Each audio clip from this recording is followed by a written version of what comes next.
On today's show, meet an entrepreneur working with a renewable resource. His goal, to change the world one tree at a time. And we plant a tree for every single product we sell.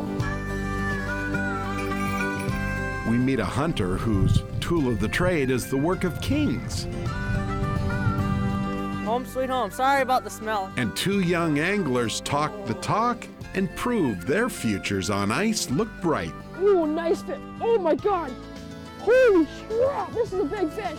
Ooh, this is a big, oh, he broke my line.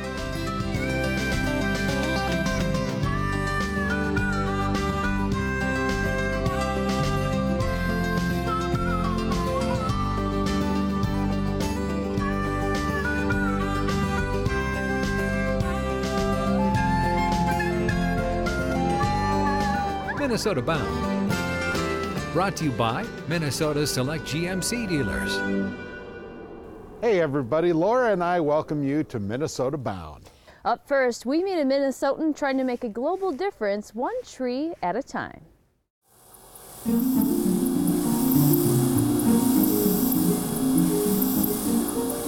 When your conservation idol is Teddy Roosevelt, you know you're serious about protecting wildlife habitat. Our vision is this world that's more connected to nature, whether it's in our products or in our architecture. And how do we create a connection with our society and protect those nature spaces for future generations, so that way our kids' kids can go to Yosemite and it's not completely deforested, or they can go to northern Minnesota and retreat on a lake.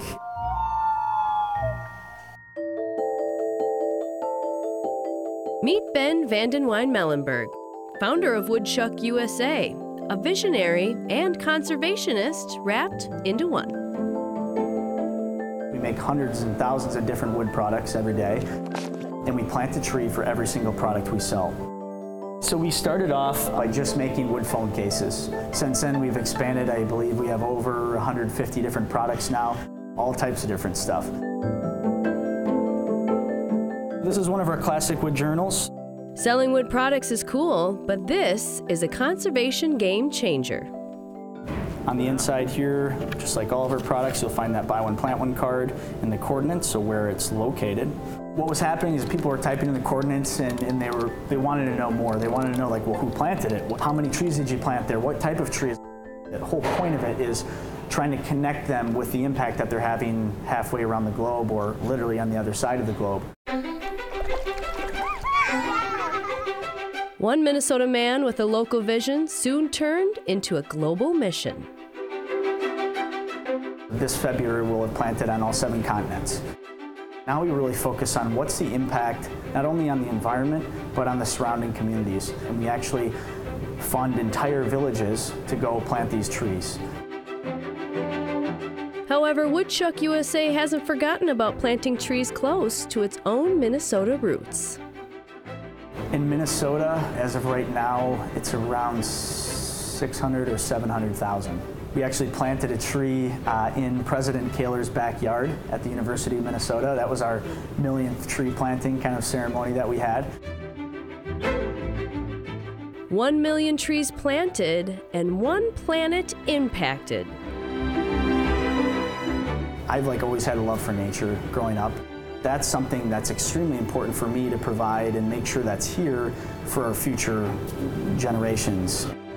Just like the trees he plants, Ben is deep-rooted in protecting Mother Nature in a way Teddy Roosevelt would be proud.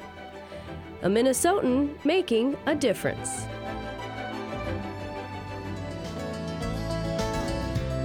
Coming up next, Minnesota hunters take to the woods with birds of prey. This was long ago a sport of kings. Minnesota Bound is brought to you by Minnesota's Select GMC dealers, Star Bank, Rapala, and by Factory Motor Parts.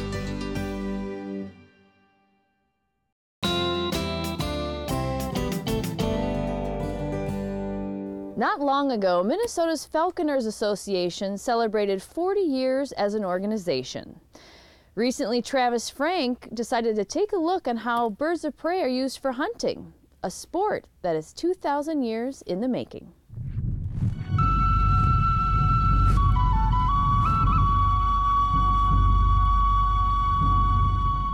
Soaring through a blizzard sky, a falcon scans for prey. Below, Matt Lash hopes to flush a bird that it can catch. Let's go, get up, come on. Matt's a falconer on a daily hunt with his peregrine falcon he calls Eowyn. In blowing snow, their odds are slim, yet at speeds of 300 miles per hour, all his falcon needs is a chance, and he drops like a missile.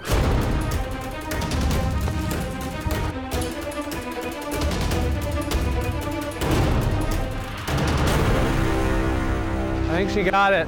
Just like that, the hunt is over. Wasn't a great flight, but for the conditions we have, not too bad. Good job. Did all right, didn't you?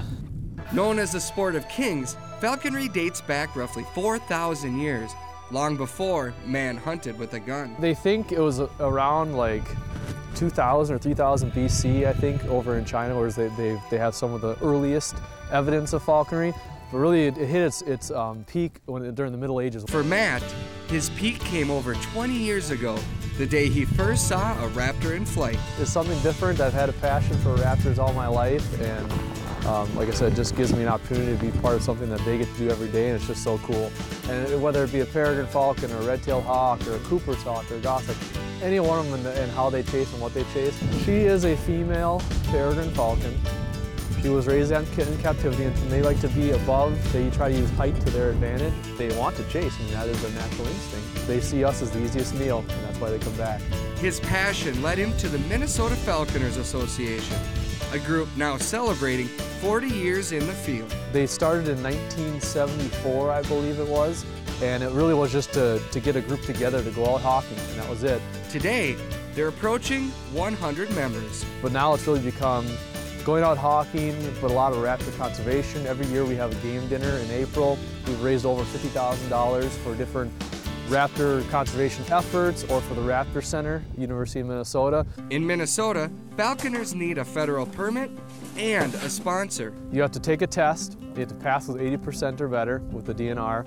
You have to build facilities and get that inspected, and then you have to get a sponsor that helps you for the first few years. And I think it's like 3,000 to 5,000 active falconers in the country, and we have, I think, 100 in Minnesota.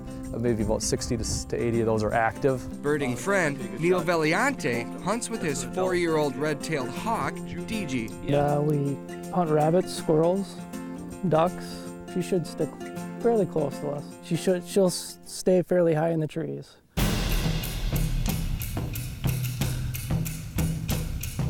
Gliding from treetop to treetop, DG takes perch, waiting for a rabbit to bust from the brush below.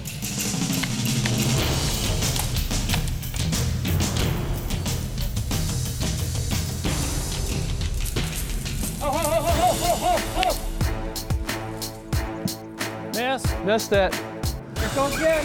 But to me, it's the thrill of the chase. It's not necessarily they catch it, but just watching them do their thing and use their natural instinct. That's what's so cool for me. The rate is maybe you catch 1 out of every 10 tops, but as long as your bird is healthy and in good condition and chasing things, that's really all it's about. Oh! Yep. Still on it. There she goes. Couple missed opportunities. That's about usually how it goes. Work your butt off as a dog and have fun and come up empty-handed. But this hunt is not about what you catch. In the sport of kings, it's about your bird and a chance to live a day in their world. It really puts us in a front row seat to something that happens every day. And that's what I think a lot of the passion is. People love these birds, love these raptors, and love the quarry we're chasing, and we just get to be part of it, a natural process, and hopefully get to see it.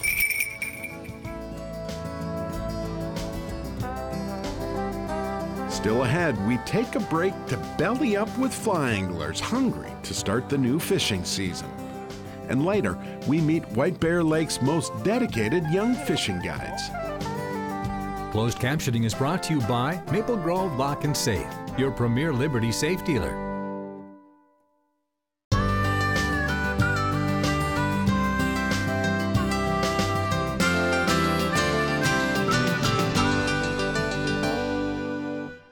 Many of Minnesota's trout streams open to catch and release fishing on New Year's Day. But even so, a lot of trout anglers prefer to wait until the weather warms up in the spring. But we found one group that found their trout passion while staying indoors.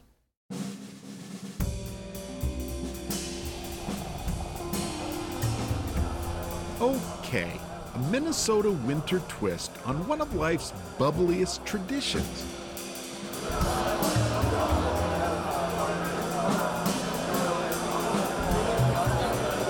Bob, you need a beer? These craft brew pundits turned happy hour into one ecstatic evening. Hello, hello, hello. I just want to thank everybody for coming out here to Trout on Tap, put on by Able Brewery. There's a lot of people in here. People are going to be drinking craft beer, tying flies. Let's have a good time. All right.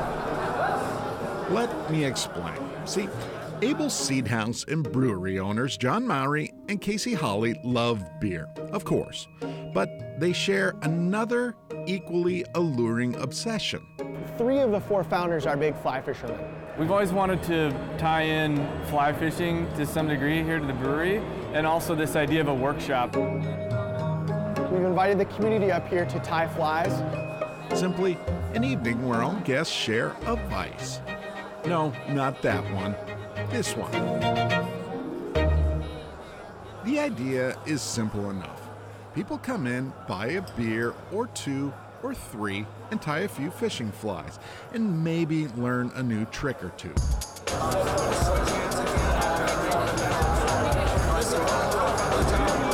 We have some of the greatest tires in Minneapolis here today. Like this guy, known as the Goat. This is a rendition of Todd's Wiggle Minnow. We call it the Wild Thing. Andy Roth guides trout trips and ties flies. Oh yeah, he likes beer too. I'm always the guy too that's gonna bring the can of Pabst Blue Ribbon because I think some of my friends have turned into beer snobs, right? Things are going really well right now. We're currently pouring this infusion that's a mix between seaweed and gungfer. Gungfer is an ingredient they discovered about 26 years ago in the... sorry, is that too much? No, that's perfect. I'm old school, right? I'm old. I'm an old codger, but I enjoy every minute of this. He is not alone. We all like beer. Fly tying, we add that in there, you know, it's all good. And makes perfect sense. After all, more than 1,500 Minnesota streams and tributaries support trout. That's 6,500 miles of fishable water. Who knew? So we want to highlight kind of the Minnesota connection to the fly fishing world through our brewery. Problem is, when you own the joint, not much time for fun.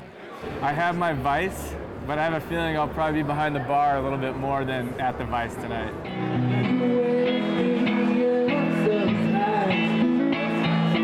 So goes Abel's first fly tie night. By the looks of things, this might be an idea worth tapping into.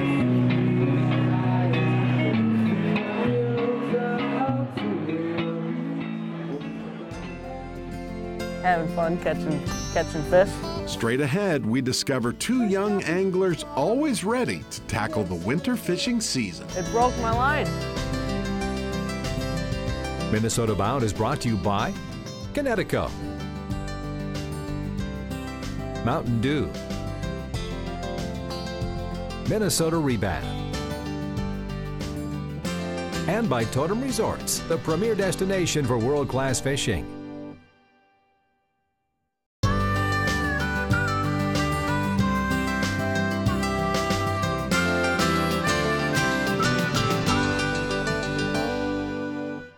It's no secret a lot of people like ice fishing. But few have the passion of these 2 youngsters that we happen to run into. A couple of kids who could someday become White Bear Lake's most well-known guides. High school popularity contest never happened here. Hey. Good thing, too. Good, you? Will Goebel and Eric Benson would win. These guys come in here a lot. Will and Eric buy their bait on a high school allowance, and the two mark maps like homework. Although Will and Eric don't quite fit most high school stereotypes, they could care less. After all, their high school sport is a race to see who can hit White Bear Lake first.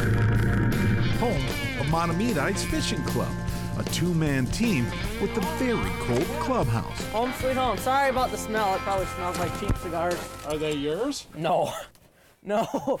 Will finagled permission to borrow an ice house so they could do this darn near every day after school. Yeah, look at that monster. To say these two teens love fishing is an understatement. That's the first walleye out here on White Bear. I mean, who carries a photo like that? These two, that's who. They fish a lot. Pretty much from December 6th to mid-March, probably later. Couple days a week? Yeah, usually about 3-4 days a week. 1 ounce. Oh, it's a big one. Eric and Will, White Bear's smooth operators on ice. Except for the augers. Wow. What? I can't pull it. Why? It's frozen. Bum augers. I run to the truck and grab mine. Get back, and Murphy's Law. 9 pounds, 30 inches. These guys can fish! Too bad you weren't here, though. He put up a fight. He had some nice girth on him. They disappear to get an auger so they can go fishing and they catch all the fish. Nice job. Hey, Bill. Yes, sir. The only problem was the fish didn't come up the hole.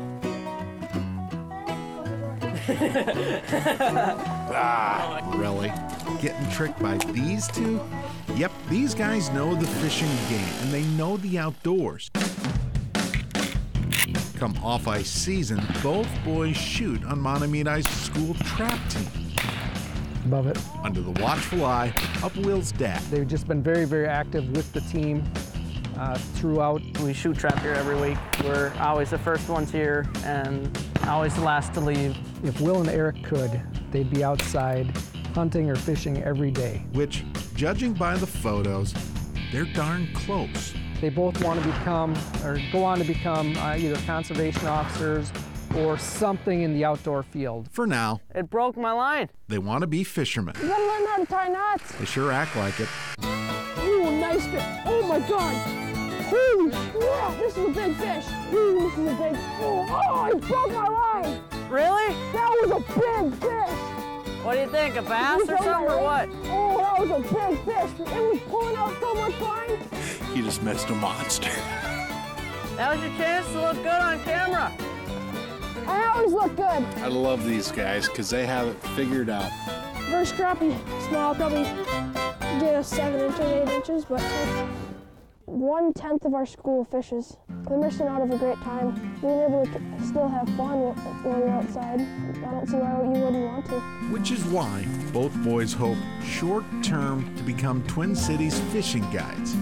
And the fact neither has a driver's license, all in time, all in time. Don't be too quick. Enjoy the now. There you go. After all, 60 years from now, when these two are old, gray, and wrinkled, they'll remember these days on the ice, specifically fishing together. Having fun catching fish, especially with Demi over there. Hey. Pretty lucky having what we have. A couple of high schoolers who chose their own sport. I love it. Well, that about does it for us this week. In the meantime, don't forget to introduce a kid to the great outdoors.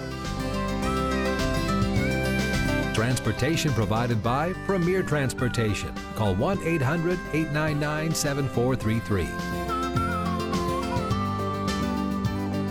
To get more Minnesota Bound, including full episodes, go to mnbound.com. And to follow our latest adventures, like us on Facebook.